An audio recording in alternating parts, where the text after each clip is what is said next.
से निकलेगा, हमारे पांव का कांटा हम ही से निकलेगा, न हम सफर न किसी हमनशी से निकलेगा, हमारे पांव का कांटा हम ही से निकलेगा। वतन की रेत मुझे एड़ियां रगड़ने दे, मुझे यकीन है पानी यहीं से निकलेगा। बिहार है, ये उड़ती हुई चिड़िया के पर पहचान लेता है। इसे गुजरात के व्यापारी नहीं चलाएंगे, बल्कि इसे बिहारी चलाएंगे। ये बताने का चुनाव है साथियों। और आज आपसे मुलाकात के लिए आया हूं और ये कहने आया हूं कि कॉमरेड महबूब आलम साहब आपके अपने हैं, आपके घर के हैं। पिछले 35-40 साल से जो इनकी खिदमत वाली जिंदगी है उसको आपने देखा है, लेकिन इस बीच कुछ नए नए बरसाती मेहमान आए हैं।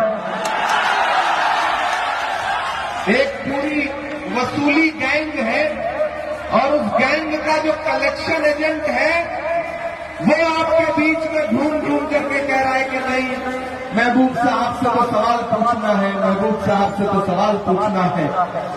तो आपके सीमांचल के लोगों, मैं आपकी गैरत को पुकार के कहता हूं कि आपके बुजुर्गों को इसी सीमांचल में गाली दी जा रही है। वो साहब आकर के हैदराबाद से तकरीर करते हुए कहते हैं कि जो हमारे मुकाबले खड़ा होगा वो फिरौन है, नमरूद है।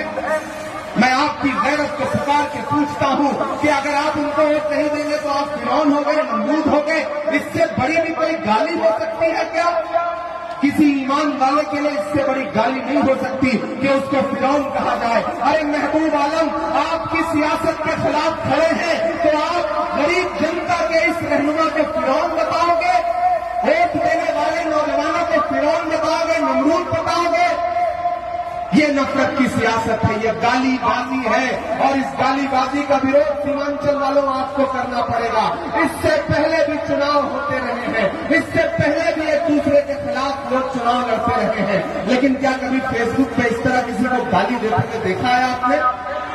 बताओ मुझे, देखा है आपने? जो उनके खिलाफ खड़ा है उसको कहेंगे कि दरी बिछा रहा है।